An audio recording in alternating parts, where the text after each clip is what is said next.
ਅੱਖਾਂ ਕੋਈ ਨਹੀਂ। ਤੈਨੂੰ ਸੁਣ ਸਕਾਂ ਕੰਨ ਵੀ ਕੋਈ ਨਹੀਂ। ਤੇਰੇ ਮਾਰਗ ਤੇ ਚੱਲ ਸਕਾਂ ਪੈਰ ਵੀ ਕੋਈ ਨਹੀਂ।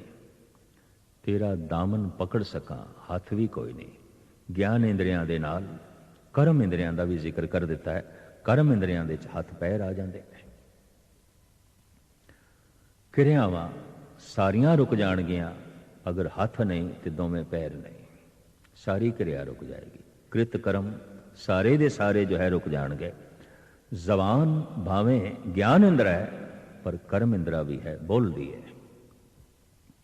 ਪੈਰ ਚੱਲਦੇ ਨੇ, ਹੱਥ ਕਰਦੇ ਨੇ, ਇਹਨਾਂ ਨੂੰ ਕਹਿੰਦੇ ਨੇ ਕਰਮ ਇੰਦਰੇ। ਕਿਰਿਆਵਾਂ ਸਭ ਕਿਰਿਆਵਾਂ ਰੁਕ ਜਾਣਗੀਆਂ ਅਗਰ ਹੱਥ ਨਹੀਂ ਹੈ। ਔਰ ਮਨੁੱਖ ਨੂੰ ਹੱਥ ਬੜੇ ਵਿਸ਼ੇਸ਼ ਪਰਿਪੂਰਨ ਪ੍ਰਮਾਤਮਾ ਨੇ ਪ੍ਰਦਾਨ ਕੀਤੇ ਨੇ।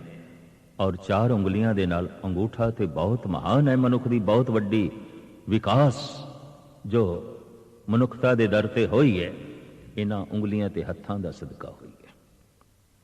ਕਿਤਨੀ ਵੀ ਸਮਝ ਹੋਵੇ, ਕਿਤਨੀ ਹੀ ਹੋਵੇ, ਲੇਕਿਨ ਹੱਥ ਨਹੀਂ तो अपनी समझ ਨੂੰ ਉਹ ਕ੍ਰਿਤ ਦਾ ਰੂਪ ਨਹੀਂ ਦੇ ਸਕੇਗਾ। ਆਪਣੀ ਸਮਝ ਨੂੰ ਸਾਕਾਰ ਨਹੀਂ ਕਰ ਸਕੇਗਾ, ਆਪਣੀ ਸਮਝ ਨੂੰ ਆਕਾਰ ਨਹੀਂ ਦੇ ਸਕੇਗਾ।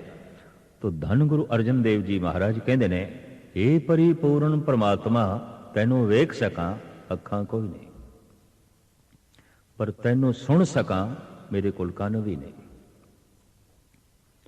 ਤੇਰਾ ਦਾਮਨ ਪਕੜ ਸਕਾਂ ਮੇਰੇ ਕੋਲ ਹੱਥ ਨਹੀਂ, ਤੇਰੇ ਮਾਰਗ ਤੇ ਚੱਲ ਸਕਾਂ ਮੇਰੇ ਕੋਲ ਪੈਰ ਵੀ ਕੋਈ ਨਹੀਂ।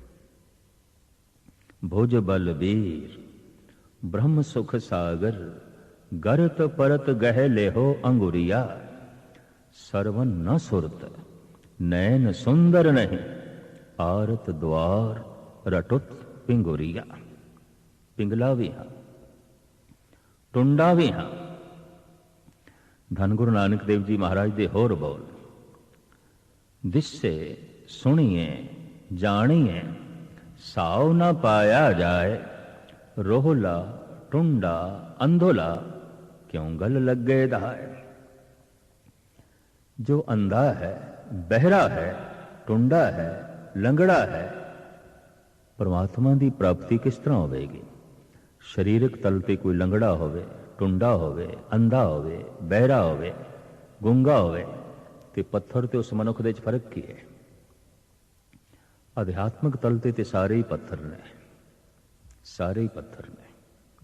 कदी कदाई कोई ਕਰੋੜਾਂ ਲੱਖਾਂ ਦੇ ਵਿੱਚ 2-4 ਮਨੁੱਖ ਐਸੇ ਹੁੰਦੇ ਨੇ ਜਿਨ੍ਹਾਂ ਨੂੰ ਅਸੀਂ ਕਹਿ ਸਕਦੇ ਹਾਂ ਮਨੁੱਖ ਨੇ, ਪੂਰਨ ਮਨੁੱਖ ਨੇ। ਬਾਕੀ ਤੇ ਪੱਥਰਾਂ ਦੀ ਤਰ੍ਹਾਂ ਜੀਉਂਦੇ ਨੇ।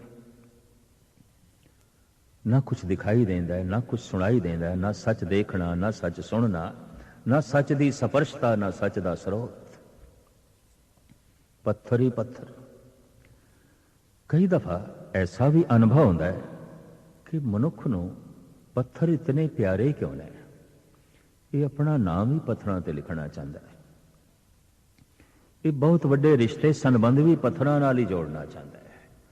कारण अजे आप पत्थर है।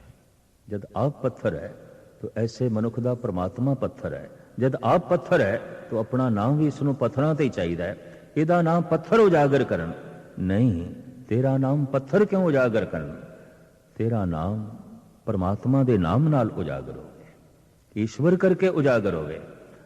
पर ईश्वर लई ते परम चेतन होना पएगा। ईश्वर की है परम चेतन, पत्थर की है परम सुकड़िया होया अचेत।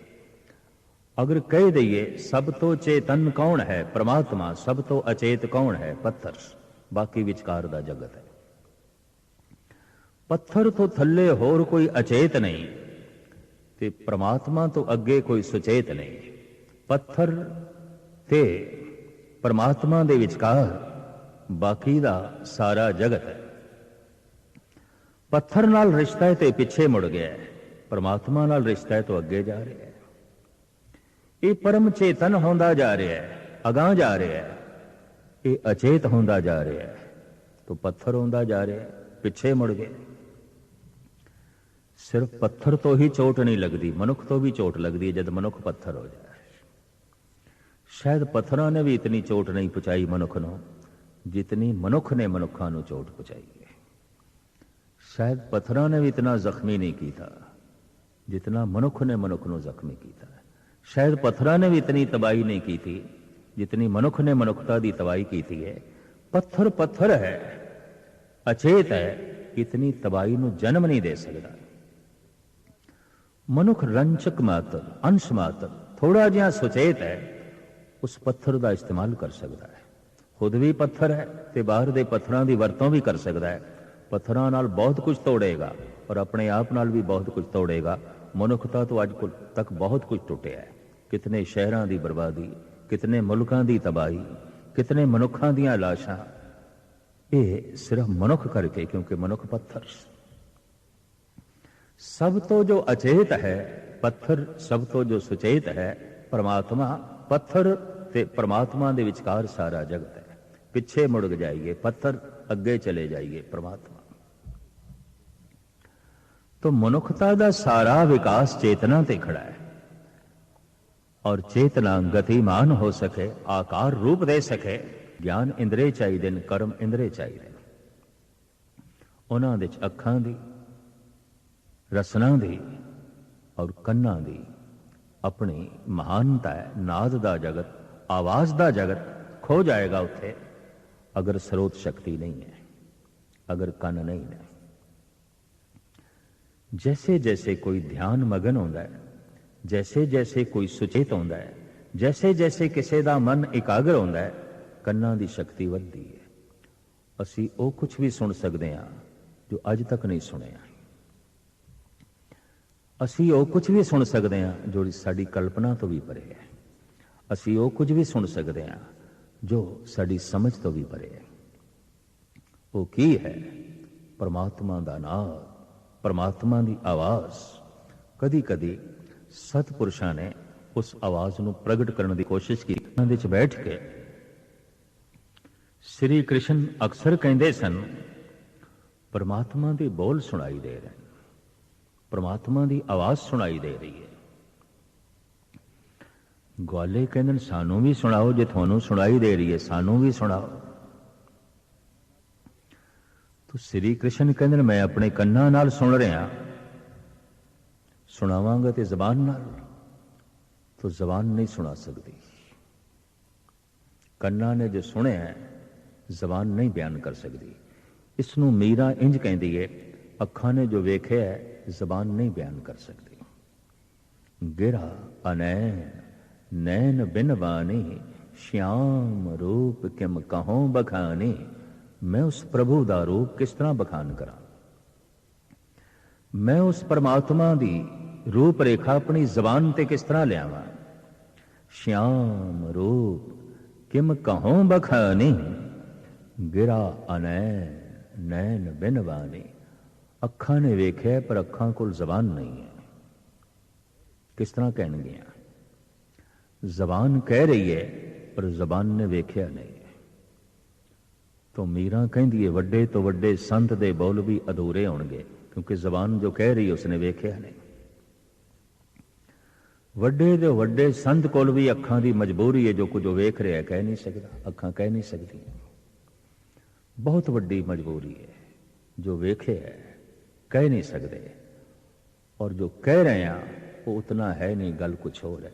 जैसे गुरु नानक देव जी महाराज कहते ने, क्या हो कथी कथे कथ देखा, मैं अकथ न कथना जाई।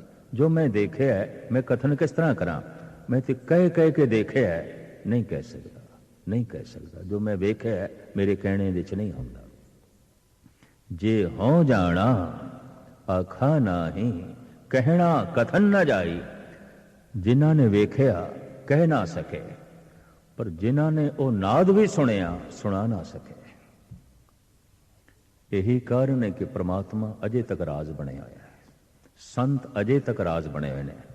क्योंकि हैरानगी है की सी मंसूर नूं कि सूली ते चढ़िया होया भी हसदा रहा।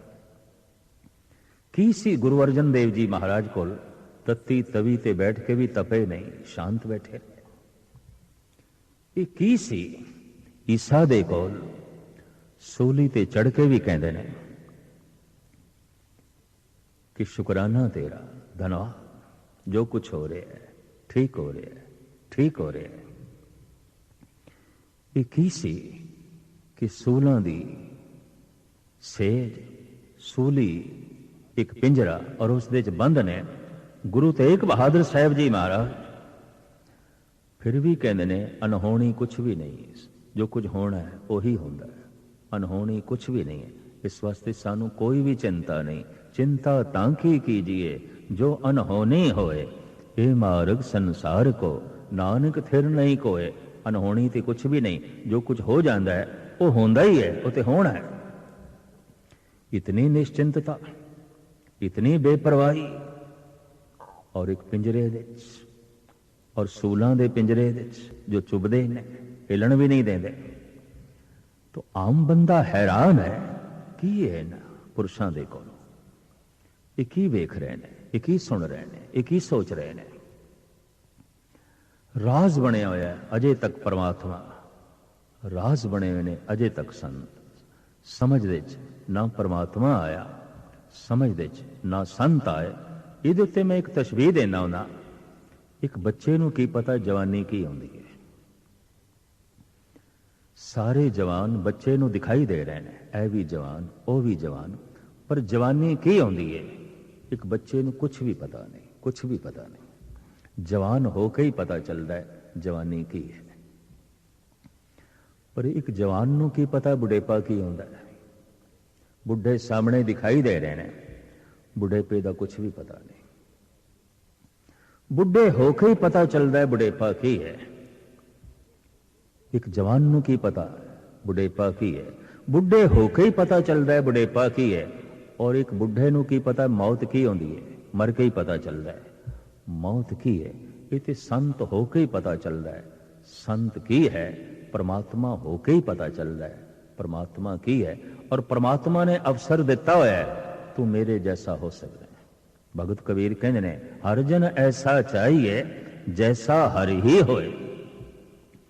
ਜਿਸ ਦਿਨ ਵਿਚਾਰਾਂ ਦੇ 'ਚ ਹਰੀ, ਸੋਚਣੀ ਦੇ 'ਚ ਹਰੀ, ਦ੍ਰਿਸ਼ਟੀ ਦੇ 'ਚ ਹਰੀ, ਕੰਨਾਂ ਦੇ 'ਚ ਹਰੀ, ਬੋਲਾਂ ਦੇ 'ਚ ਹਰੀ, ਮਨੁੱਖ ਹਰੀ ਦਾ ਰੂਪ ਹੋ ਗਿਆ, ਪਰਮਾਤਮਾ ਦਾ ਰੂਪ ਹੋ ਗਿਆ, ਈਸ਼ਵਰ ਦਾ ਰੂਪ ਹੋ ਗਿਆ। तो ग्वालिया ने मजबूर किया है श्री कृष्ण ਨੂੰ, कुछ तो सुनाओ जो तुसी सुन रहे हो, कुछ तो सुनाओ। उन्होंने सुक्के बांस नड़की ਨੂੰ ਤੋੜਿਆ, ਉਹਦੇ 'ਚ 7 ਸੁਰਾਖ ਕੀਤੇ, ਹੋਂਠਾਂ ਨਾਲ ਲਾਇਆ, ਉਹਦੇ 'ਚੋਂ ਆਵਾਜ਼ ਕੱਢੀ। ਆਖਿਆ ਪੂਰਾ ਤਾਂ ਮੈਂ ਨਹੀਂ ਪ੍ਰਗਟ ਕਰ ਸਕਦਾ, ਪਰ ਪ੍ਰਭੂ ਦੀ ਆਵਾਜ਼ ਇਸ ਤਰ੍ਹਾਂ ਦੀ ਮੈਨੂੰ ਸੁਣਾਈ ਦੇ ਰਹੀ ਹੈ। ਬਾਂਸ ਸੁਰ ਦੇ 'ਚ ਕੀ ਹੋਇਆ, ਬਾਂਸੁਰੀ, ਔਰ ਇਸ ਬਾਂਸੁਰੀ ਦੇ 'ਚੋਂ ਜੋ ਮధుਰ ਸੰਗੀਤ ਨਿਕਲਿਆ, ਇਸ ਨੂੰ ਸ੍ਰੀ ਕ੍ਰਿਸ਼ਨ ਕਹਿੰਦੇ ਨੇ, ਮੈਂ ਇਸ ਤਰ੍ਹਾਂ ਦਾ ਕੁਝ ਸੁਣ ਰਿਹਾ। ਡਮਰੂ ਵਜਾ ਕੇ शिव जी ने कहा अपने भगतां नूं, ऐसा मैनू कुछ सुनाई दे रहा। नामदेव भी कह रहे हैं, अणमड़िया मंदल बाजे बिन सावन गन हर गाजे। चमड़े का मड़िया होया ते नहीं, पर ढोल वज रहा मेरे अंदर, सुनाई दे रहा है। ढोलक भगतां दी इजाद है। रबाब दी आवाज गुरु नानक नूं बड़ी प्यारी लगी। सरंदे दे जन्मदाता गुरु अर्जन देव जी महाराज ने एक तारे की आवाज नारद की देन है। इस वास्ते परमात्मा की आवाज संगीतमई है, और संगीत दे 7 सुरां ने, जे 7 सुरां ने तो फिर सैकड़े तरह के साज ने। क्योंकि सैकड़े तरह के साज ने तो सैकड़े तरह के भगत बन गए। महात्मा बुद्ध श्री कृष्ण जैसे नहीं ने, श्री कृष्ण राम जैसे नहीं ने, राम मोहम्मद साहब जैसे नहीं ने, मोहम्मद साहब ईसा जैसे नहीं ने, और ईसा गुरु नानक जैसे नहीं ने। ये सारे अलग अलग साज ने। कोई सितार है, कोई रबाब है, कोई दिलरबा है, कोई मरदंग है, कोई मुरली है, कोई एक तारा है। सारे साज मधुर ने, सारियां दी आवाज बड़ी प्यारी है, क्योंकि सारियां आवाज़ां दे च ओ प्यारा है, परिपूर्ण परमात्मा है। जद इस तरह की कोई साजां दी धुन, संगीतमई आवाज परमात्मा दी सुनदा है, तो फिर एक दिन ऐसी दृष्टि बन जाती है, जो गुरु नानक देव जी महाराज कहते हैं, जो बोलत है मृग मीन पंखेरो, सो बिन हर जापत है नहीं होर। हुण ते जितनी भी आवाज मेरे कन्ना च पैंदी है सब प्रभु तेरी है, तेरी है, तेरी है। इसनूं एक उर्दू का शायर कहंदा है, मिट चुकी है तमीज कुफरो ईमान, सदा नाकूस की आती है अज़ां बन के। हुण ते कुफर ते ईमान दी तमीज भी मिट गई है। हुण ते मंदिर दा घड़ियाल मस्जिद दी अजान सुनाई देंदा है। हुण ते मस्जिद दी अजान मंदिर दा घड़ियाल सुनाई देंदा है। हुण ते सारियां आवाज़ां खुदा दियां आवाज़ां जो है प्रतीत होंदियां ने। तो इत्थे जद इस तरह की स्रोत शक्ति बन जाती है, हर पासे सच की आवाज़ सुनाई देंदी है। कन्नां दा